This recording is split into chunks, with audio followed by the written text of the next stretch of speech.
Hey guys, welcome back to an all-new episode, the last episode of the year of 2023 of a pro wrestling podcast with Matt and friends. I am your host, Matt Kozakowski. Alongside me today is my guest. He is the infamous Jumal Kyng. Jamal, how you What's doing, my going friend? on?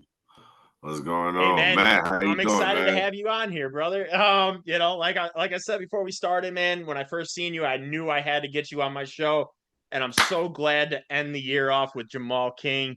This is gonna be a Of fun one, course. man. I'm very excited. Man, 2023 flew by, right? It's crazy. Yo, it really did. It really did. It went by like a flash, straight up, really So quick. crazy, man. We had so many fun moments in professional wrestling this year. So I have to ask you before we really get into a deep dive here, what was your favorite moment in 2023 for professional wrestling? Oh man, it's crazy. We've had a pretty wild year, like in 2023. A lot of hirings, a lot of firings, especially like around the world. But for me personally, it had to be starting up a tag team with one of my friends, Chris Moore, and just like destroying the scene like that. Crushing people. Oh, absolutely. Absolutely. That's all you can do, right? That's all you Yeah. can do. You just got to keep crushing it. And man, you're making your ways, man. I'm really excited about your whole career ahead of you too. And I'm excited to let myself and the audience know who exactly Jumal Kyng is. So let's get started here. What was life like growing up for Jumal Kyng? Oh man, life pretty relatively normal. Played football growing up, especially going through like little league and then some in high school. Um Watching wrestling, growing up, watching Spider-Man and Batman and cartoons growing up on Saturday mornings and just doing what I gotta do. Starting early, getting my push-ups in, trying to be the best I could be. Always trying to be athletic, jumping off of like counters and tables and like, mom saying, yo, cut that down in there, like get out of there. Why are you doing that? So it was just, being a rambunctious kid. I like doing like a lot of stuff Oh, outside, a lot of absolutely. stuff inside, video games. My first system was like a Nintendo. My first system I lied. It was a PlayStation 1, the Gray Boy. You know what I'm saying? Yep. And my Yep. first video game, yeah. My first I video I game had was I had the PlayStation 1, and then, like, immediately when I got the PlayStation 1, like, a month later is when the PS2 dropped, and I was like, "I waited yo, so long to get exactly. this." Man, it be like that sometimes. I had the PlayStation 1 and my first two games I ever got were Spider-Man, like on the PlayStation 1 Spider-Man, and then I'm trying to figure out, was it WCW NWO Thunder or if it was WCW NWO I never Nitro. played the I never played the WCW games, but I think it was Thunder, if I'm not mistaken. I think It that could was have been out. it might have been Thunder. It might have been Thunder. All I Yeah. know is it sucked. It was not good. It's crazy to say that too, because I remember, like, back in the day, like, when I was a kid growing up, I played the Day of Reckoning games, and those were atrocious, I thought. I wasn't a big fan. You didn't The like at their least the reckoning? second one. At least the The second second one. one, okay, I'll give you that. I'll give you that. The The second first one one was is good. The yeah, first one was good. The second one, first one was legendary status. S tier. S tier. absolutely. And then the SmackDown versus Raw series, and then Here Comes the Pain was incredible. Shut Your Mouth was great. I Yeah. loved it. Those old school games, and then now if we can get the same kind of concept that those older games used to have with the graphics of today, holy Oh shit, man. man, we'd be on fire. It'd be great. we, I feel like we'd be on the fire. games back then, all they cared about was having fun. That's Yep. what it was about. They take these Yep. games too serious.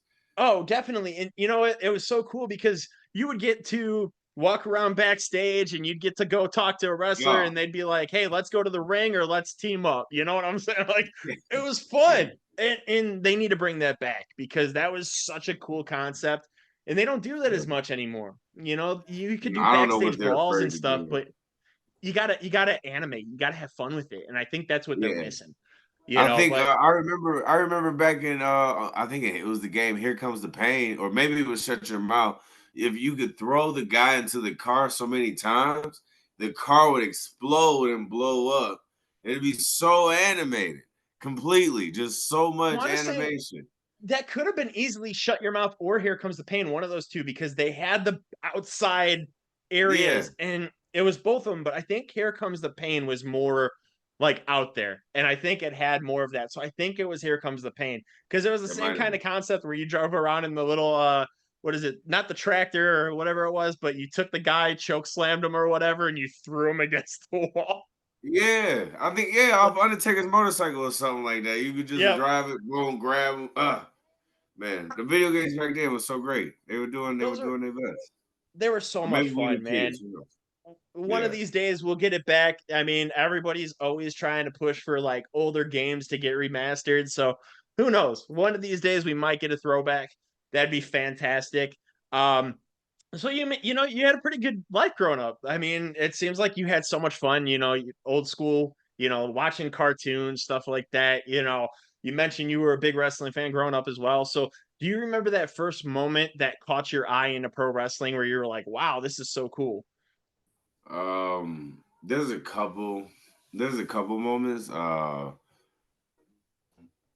The first moment that really comes to my mind is Judgment Day 2000.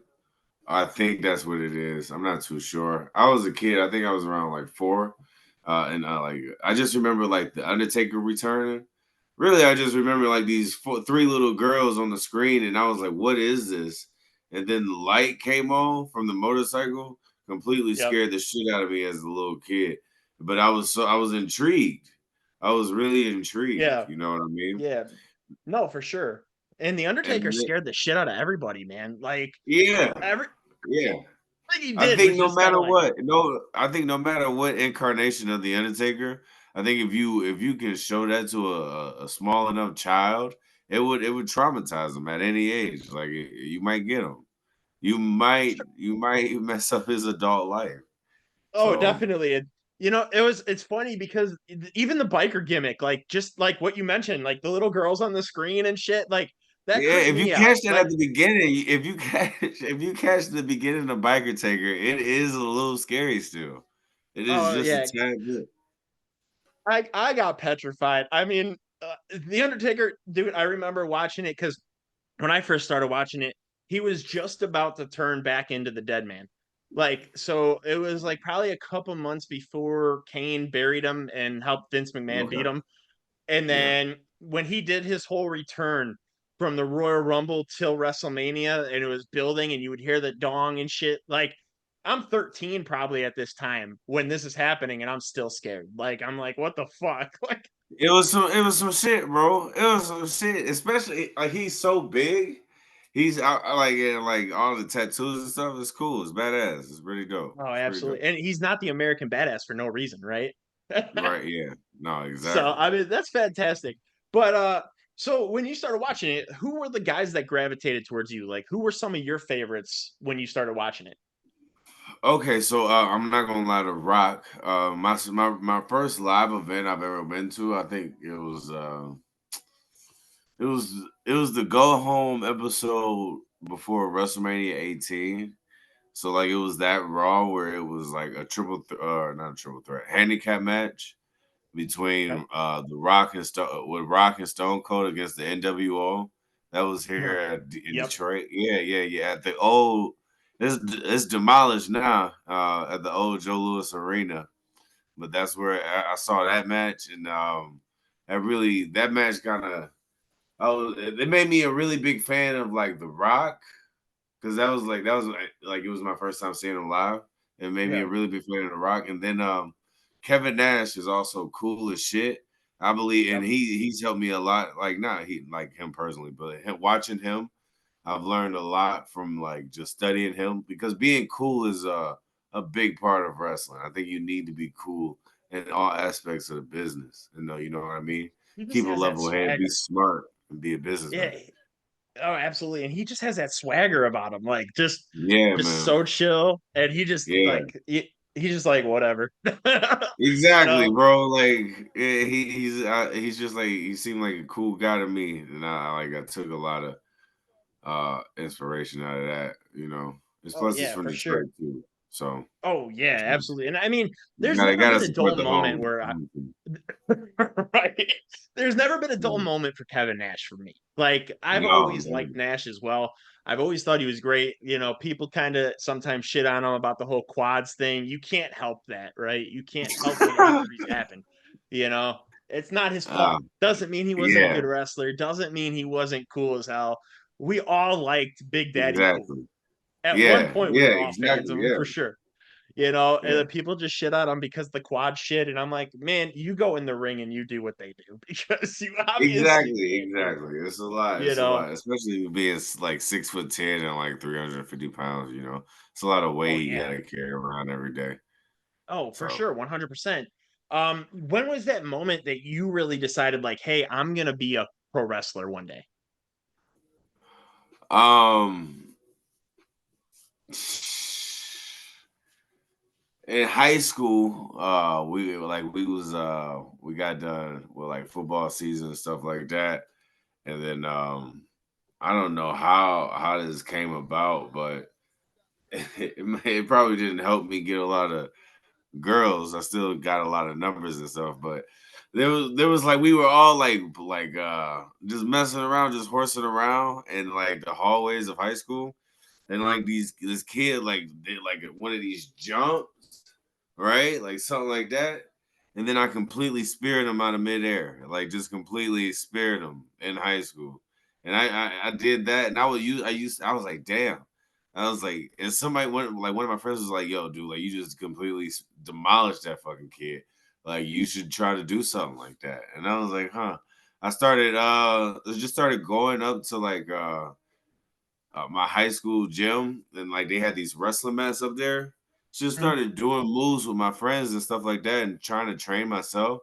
And then I was like, huh, I think I can do it. And then I hit up Truth Martini in Detroit, and that's how I got started. But that I would say late in high school, I was all like, yeah, I'm gonna make the decision to try to do this shit. Oh Yeah. yeah, absolutely. I mean, that's how I was too. Like freshman year, I shit you not, same thing. Like Matt's up there, everything like that. I was like, yo, this is real wrestling. This is professional Yeah, I'm gonna try to wrestling go right do this here. shit, man. Yeah, hell yeah. But yeah, I mean, it was so hard to do that to learn yourselves because like that was me too. Like we had a backyard wrestling promotion. We trained ourselves. And people Yeah, were like, you shouldn't be doing that shit. Like, it was fun for us. And we had like people that were growing into the business as well. And they were kind of giving us a little insights, here and there as well. But like we pretty much trained ourselves. So I mean, yeah, I that's get pretty that. cool that you guys did that as well. Now, did you understand like the whole bumping concept, or were you guys just kind of like doing shit? No, not really. Didn't understand that shit at all. We was fucking ourselves up, man. When I tell you that right there, like we would get so many bumps and bruises, like elbow chips and shit, and we didn't even know. We were just fucking around. We were kid. I mean, I think I graduated high school when I was 17. So like I'm doing this from like 16, 17 years old, not knowing shit for real. You just going out there doing it. But it was fun as shit. Like we could have completely like broken our arms and legs and shit. I I, used to try to give everybody like an suplex or an F5. Like those are the three moves, like suplex, F5, and power bombs. Those were the three moves I was oh practicing, bro, shit. just all the fucking time. Which is The power crazy bomb to and believe F5 had to because be hard as hell. the F5 and the power bomb, like how are you like an untrained kid doing this? You should not Right. like that was me. How That how was are who they I still was. alive? You know what I'm saying? Exactly. How are these people I'm doing this to still alive? They're just completely folded like lawn chairs. Folded them. It's I just crazy. picture the F5 getting hit to somebody that's not trained and just landing straight on their Yeah, just landing completely like on their like clavicle, breaking their shoulder, but like uh breaking their collarbone hilarious. completely. Right. No, absolutely. And I remember back in the day, like when me and my brother would do it, like we would do German suplexes and regular suplexes and rock bottoms. pedigrees, like easy stuff on a bed. But like, man, I shit you not, like doing an F5, just landing directly on your face. Fuck. That's awesome. Yeah, it fucking kill So you. now you mentioned Truth Martini, absolute legend in the business. Yeah, that's my dog. I don't think he gets the recognition he truly deserves. I love the Nah, I'm House of not Truth. I gonna loved shout him out. everything he did. I thought he's a big staple for Ring of Honor, 100%. So Yes, yes. was that your trainer, your main trainer? Did you go to his school? Yeah, yeah, I went to House of Truth. At the time, Jimmy Jacobs was up there training his or not train. Well, he was training us. He was training us to. He was also like a co-trainer. You know what I mean? And it was so, but mainly it was Truth and a guy named Paul Bowser that was up there, and it was that was really it. The main couple of trainers that was up there for with me at that time. So Oh, it was absolutely. I fun. It mean, was we started off with a class of like I don't know, maybe 10, maybe 8 or 9, something like that. And then by the end of like week 2, it was just like just two of us just dogging it out, just going every day, Monday to Thursday, just going. All like 4 days, 4 hours each day, bumping. And when you're training and it's just you and another guy, you get so many reps in, you know. So oh yeah. you're nonstop just hitting the ropes. He's hitting the ropes. You're going, and then Martin or Truth, he out here, he making you go. He's testing your limits.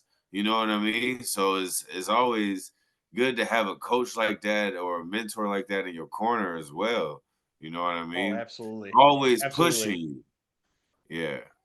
Now, So Truth that's Martini. I mean, I don't think a lot of people, really pay attention to how what influential part he was to Ring of Honor, especially during his time very. there. And you look, He used to tell me all the time. He used to be all like, Ring of Honor is the best professional wrestling on the planet. At that yeah, time, when he was working there, he used to tell me that. And then I would go to shows and see it. He would oh he yeah, would bring me to shows and show me it. It was nice. Ring of Ring of Honor was Honor has always special been around that great. time. It's been Yeah. fantastic, and I watched it until the pandemic when it closed down, and then now Yeah. like I really No. haven't watched it since Tony Khan took over. I have people that I know in the business that are still doing their thing there, like Shane Yeah. Taylor, who's absolutely incredible. Yeah, dog. Yeah. Carly Bravo running with the infantry right now, doing his thing.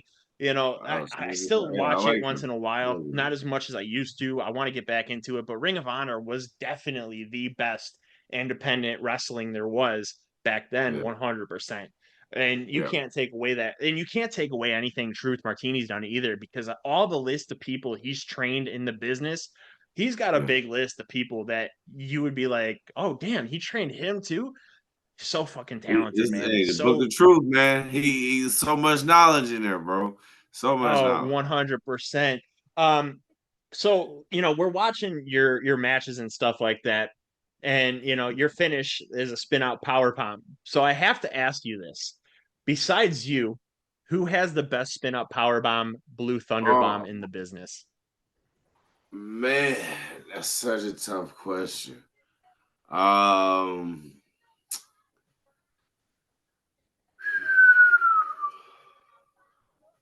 Like for me, I know it's Sami Zayn, 100%. yeah, that's such an easy one though. It's a good one, but it's such an easy. His is really good. His is really good. I'm trying to think of because I want to say I like. I'm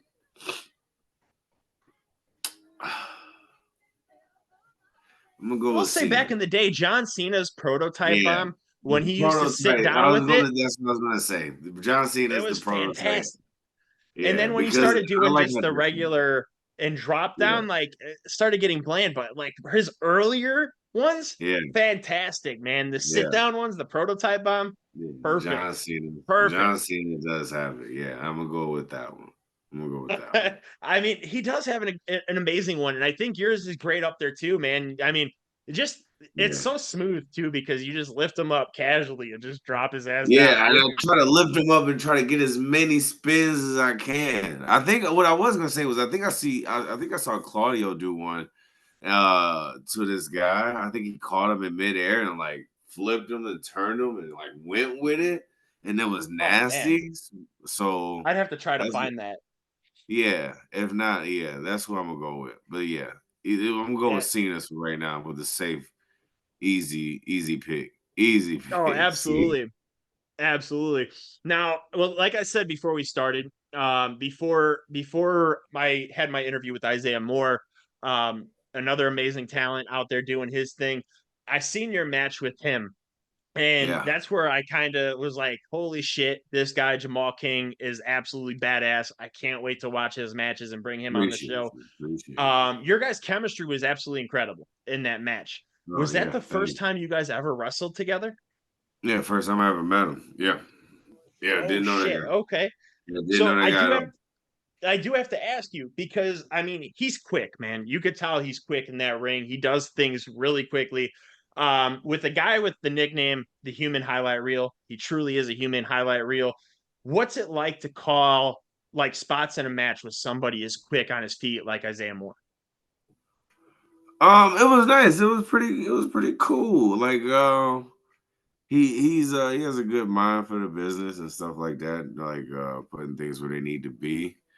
Um, so he's talented in that aspect, and he's very skillful in there. So, and he knows Okay. what he's doing. He's not going to do anything without making it mean anything. So he moves with a purpose, things like that. I enjoyed it. I enjoyed it. You know, we all saw who came out on top in that fucking match, though. You know what I mean? Of He was a course, highlight it's the reel, but king. you know, I'm the king of the fucking ring. You know what I mean? Absolutely. And you said Uh, it in that match too. You literally called that out. You said he might be the human highlight reel, but I'm the king. yeah. End of the So day. that's true. That's true. So we definitely seen who come out on top of that match. It's the king himself, the infamous Jumal King, absolutely Yeah, coming out. We didn't see the tights get grabbed. Nobody's seen that. Perfect yeah. win, Nobody's right? talking. Yeah, yeah. I think so. Absolutely. But I mean, incredible chemistry. And I would love to see more matches between you guys because that was just so gelled well. And for your first Yeah, time meeting him, I mean, the way you guys moved in that ring together, it's very hard to find a great dance partner on the independents like that. And I feel like yeah. you guys have that chemistry No, right yeah, off the well, bat. yeah, especially like with him being so good, like it's always easy to dance with somebody like that. You know what I mean? It's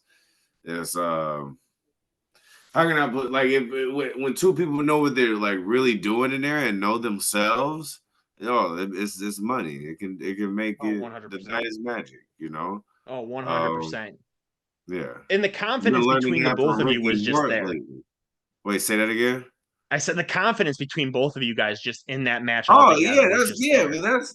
That's confidence in knowing your character though, and knowing Yep. yourself when you get out there, you know. But that can come in different ways. Some people might have that they know who they are in the ring, and some people might know who they are on the microphone, and some people have both of that.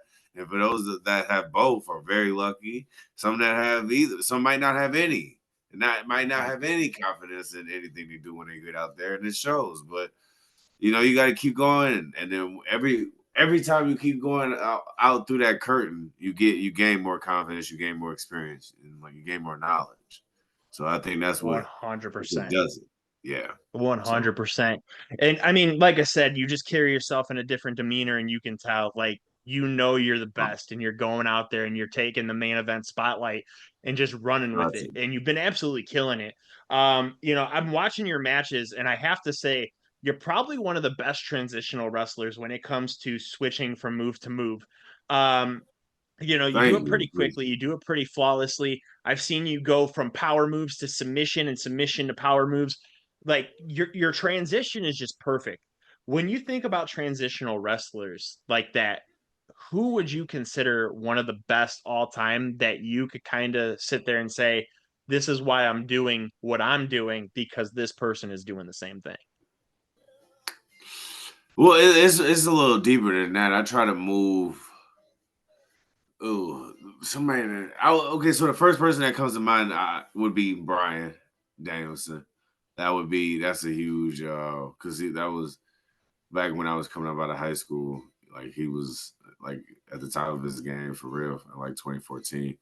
But it's like I would take a lot of my transitions from like watching Batman or kung fu movies or something like that, like or like honestly like Bruce Lee Enter the Dragon. You know what I mean? Like I take Yeah. stuff from that, and then I would watch Brian, and then or Brian, Taker, Macho Man, you know, and and Batman and Blade. Like watching, yeah. So it's crazy, but yeah, that's how I'm trying to move out there. I'm trying to And move it like it that, moves like so well, man. Like I yeah, said, your transitional game is just it's something different that I haven't seen in a long time from somebody who's been fresher in the business.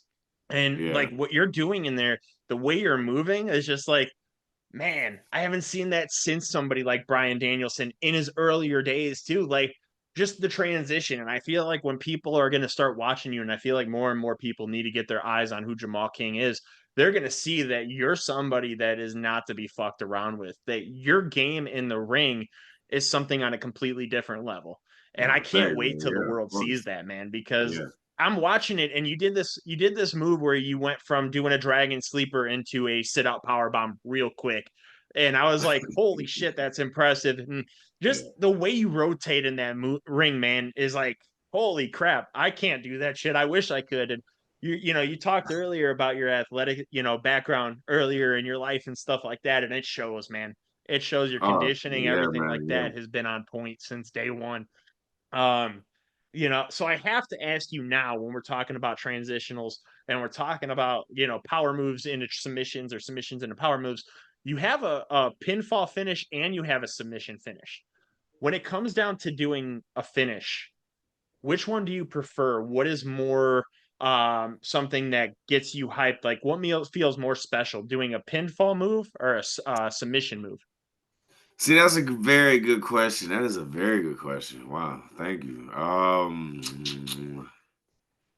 Uh, such a good question. Got me stroking my beard, man. Look at this. I'm not gonna lie. So there's pros and cons to both of them. I really do enjoy a uh a pinfall finish because I feel like there's more excitement with the crowd and like how like there's anticipation for that referee to for him to hit that third count.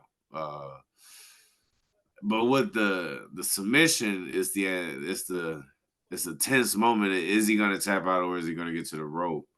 For me, I would say I enjoy the 3 count more from a fan perspective, you know, because I want them to enjoy the counting along. But if it was up to me, I make all these motherfuckers tap out, bro, and break all their faces off. That's what I would fucking do. That's just me though. That's just me though. That's just how I'm Hey, feeling. That's you just gotta latch that crossface on and make every motherfucker tap out. yeah, exactly. That's how I would do shit. That's how I Show would them do who it. the king is, man. Show them who the Exactly. king is. Exactly. Got to make all these peasants just suffer. Yeah, just fuck them, bro. So, like, just fuck them. Stomp their face in. You know. Oh, absolutely, 100%.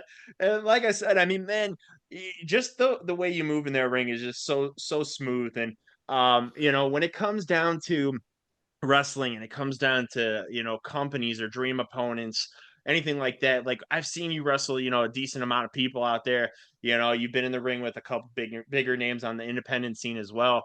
When you're thinking about dream opponents and a company that you have yet to work for, who would your dream opponent be and what company do you have your mindset on working for? Oh man, that's a good one. That's a good one. I really want to get out to reality of wrestling down there with Booker T. His school.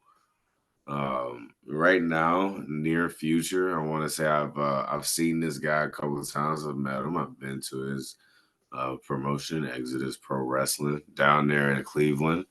I would say EC3 for right now. That is my dream opponent. I want to do the dance with him and make magic. You know. And I saw Ricky Moore. Me and him were on a show together for Mr. Chainsaw Pro Wrestling. Shout out to them. If I could wrestle Ricky Moore, that'd be dope as fuck. I feel like that is just two styles that need to clash, bro. That is just two generational, two so polar opposites, like just two different backgrounds. Just me and Ricky Moore just getting in there and tearing that shit up, bro. Just fucking tearing it to Oh yeah, shreds. absolutely. I mean, a legend in the business too, for sure, Yeah. 100%. You know, and EC3, I mean, shit, EC3 versus Jamal King, NWA World Heavyweight Championship. You know, That that's has a something nice that ring to it right there. You know, easy, I think the world easy, needs to see that match. easy. Yeah, yeah, that'd be Just dope. saying, That'd be we're gonna get nice. it happening. You know, I'm excited, man, because I love reality wrestling. Reality wrestling brings up so many great talents. We've seen some people go to NXT, WWE. We've seen people go all into these other bigger promotions, and reality of wrestling just pumping them out. Booker T was Yeah, the man. first Very, wrestler I very ever great seen. system. Yeah, I love reality wrestling, man, and I hope yeah. we can see you there one of these days in the future because I think they need a king and a king. Two kings clashing. We got King Booker, Jamal King one on Of one. course, we gotta see who the real king is, and we already know it's me. You know, oh Book, I'll whoop his ass too. Hey, you know, the only thing you might be good still is at the spinner Rooney. You know what I'm saying? Yeah. Hey, I ain't gonna challenge him on that fucking Spinner Rooney. He can have that shit. I ain't gonna lie. He can be the king of Spinner Rooney. He can have that. I agree. That's his. Hey. Booker's a legend, though, man. We got to give him his props because he's done so much in the wrestling business, and man, it's hard to see a wrestling world without Booker T. You know, Yeah. just such an icon.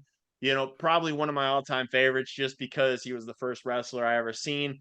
The next night, I remember him winning the IC title against Christian, which was such a fantastic moment. Man, Booker T is special, and just to see you come to reality of wrestling would be something special too. Everything comes full circle. Yeah, So man. I have Yeah. to ask you, you know, outside of pro wrestling, do you have any hobbies or collections that you enjoy outside of professional Oof. wrestling? Man, so I'm an avid Pistons fan, Lions fan, Giants fan because they cut the check. Uh uh I read a lot of I read a lot. I read a decent amount. And I read comic books as well. Sorry, I'm thinking of I review a lot of movies with like my friends and stuff like that. They have podcasts and stuff like that, which is kind of fun. So I used to have a podcast with my friend who's in the business as well, Suplex Shogun Jackson Stone. You know, who's doing his Okay. thing at Impact. Yeah, that's my guy. Yeah, Shout I know out to who that him. is, 100%. Yeah, yeah, that's my dude right there, man. Shit, be Yeah, no, that's pretty much it. Yeah, so I go to a lot of Pistons games. I'm a huge sports fan. My dream job, like after wrestling and everything, like dreams in the business is like I want to use the business to do like some really cool shit. The Miz beat me to it, but he got in the Celebrity All Star game. And I was so fucking heated for that, bro. I wanted to be the Yes. first wrestler to do that shit so bad. I got to work harder, but I want to be yeah. So I want to be the first. Let's go sportscaster like after retirement from wrestling. So I'm gonna get on ESPN and be the next Stephen A. Smith after wrestling. Hey, So that's the I thing. mean, That's what I'm I would doing. 100% go for it. I mean, Yeah, you got the dude. spirit for it, man. I can tell. I mean, Yeah. you already did commentating during your match. You walked over to a commentating booth and put the headset on. So, Hey, yo, hey. The more you hear me, I feel like the better. I feel like there's never enough king in your life. You know what I mean?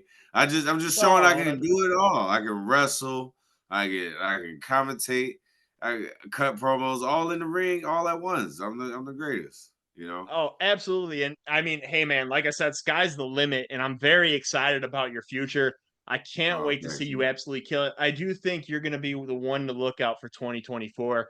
I can't wait to see what's next. With Appreciate you. 2023 pretty much out of the way, what can we expect for Jamal King in 2024? To see my face on a lot of more posters in a lot more different places. That's what the goal is, to get the fuck up out of here, travel, and like go around the world and show why I'm the best, you know? Absolutely. I mean, I think that's what they're all here for, right? We're all here for to being Yeah. the best at what we're doing. And like I said, man, sky's the limit for you. I can't wait to see what happens next for you. You put on hell of a performance every time you're in and out of that ring. So fluid in what you're doing, man. You're something Thank special. I you. can't wait to see what the future holds for you. Do you want to tell the fans where they could find you at on social media? Oh man, under all platforms up under I am Jumal King. That is spelled I am JUMALKYNG. Yeah. So if you want to get behind me, follow me. I'm gonna start posting more on the YouTube. I am gonna start posting some of the movie reviews that me and my friends are doing on the YouTube as well, to see if you guys fuck with that. I mean, just keep a lookout. I'm gonna start using Twitter and social media a lot more, promoting the brand. Just doing what I'm doing and just putting it out there to you guys. Really, just showing you more of me. So I'll just keep it Absolutely, going. man. And I'll subscribe Alrighty. 100% because, like I said, I want to watch what you're doing, man. 100%. Oh, thank Jamal, you. this was a fun time, man. I really appreciated you coming on the show.